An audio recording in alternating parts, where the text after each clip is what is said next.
Bonjour à tous et bienvenue pour un nouvel épisode sur Reims-Sainte-Anne TV. Aujourd'hui, le fameux derby Stade de Reims de Reims-Sainte-Anne. Alors on va faire un reportage autour de ce match, c'est parti.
Alors Thomas, malheureusement une fin de saison assez difficile quand même, une défaite 2-0 contre Prix-les-Mézières et puis là une défaite 4-3 contre le Stade de Reims avec une physionomie de match assez bizarre.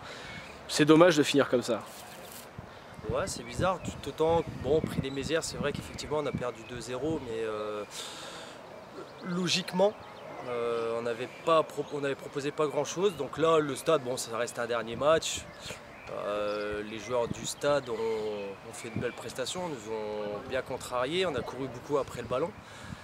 Donc c'était un match pas évident, en plus sous la chaleur, donc c'est bien pour... c'est bien, on a perdu 4-3, mais c'est bien pour les personnes qui sont venues tout autour de la main courante. Ils ont vu des buts, ils ont passé une bonne après-midi. Bon, une fin de saison sur deux défaites, une contre Prix-les-Mézières 2-0, une contre le Stade de Reims. Malheureusement on finit mal ce championnat de DH Champagne-Ardenne avec un match en plus assez bizarre quand même dans sa constitution. Vous êtes forcément déçu de cette fin de saison, je crois. Oui, enfin déçu, oui, parce qu'on veut, quand on est compétiteur, on veut toujours gagner les matchs.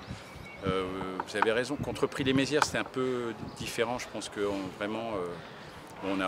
pense qu'on a été vraiment dominé là aussi, mais par contre le scénario était quand même assez étonnant parce qu'il y a eu 7 buts, donc beaucoup de buts, après tout ça fait du spectacle, mais des buts voilà, qui étaient un peu étonnants. Et on a vraiment fait aujourd'hui beaucoup trop d'erreurs pour pouvoir emporter un match contre une équipe aussi talentueuse que celle du Stade de Reims. Alors la saison de Sainte-Anne elle n'est pas totalement terminée, bon, malgré la dernière journée de championnat, il nous reste quand même le grand tournoi international le week-end du 20 et 21 juin. Ça va être justement la deuxième grande fête du club de cette fin de saison. Alors effectivement, c'est toujours la très grande fête de fin de saison, c'est la fête de tout un club, de tous les bénévoles et puis bien sûr de tous les enfants qui vont venir. Donc on va recevoir 40 équipes le 20 et le 21 qui viennent de l'étranger et puis un peu pas des quatre coins de la France, mais de pas mal de départements français en tout cas. Donc voilà, ce sera encore à nouveau un beau plateau et puis très clairement une belle fête. Moi ce que je souhaite c'est que Sainte-Anne se comporte du mieux possible dans ce tournoi. On l'a gagné une fois, c'est le 31e, donc c'est toujours très compliqué. En tout cas, je suis un peu optimiste parce qu'aujourd'hui, nos U11, donc dans cette catégorie, a gagné le tournoi de Tessy avec 40 équipes également, des équipes étrangères et puis des équipes aussi UP.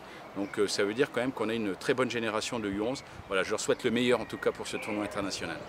Une défaite qui classe donc Sainte-Anne 3e du classement de championnat de DH Champagne-Ardenne. Et nous profitons également pour féliciter les jeunes U11 de leur victoire au tournoi de Tessy. Merci à tous de suivre nos épisodes sur Sainte-Anne TV et à bientôt pour un nouvel épisode.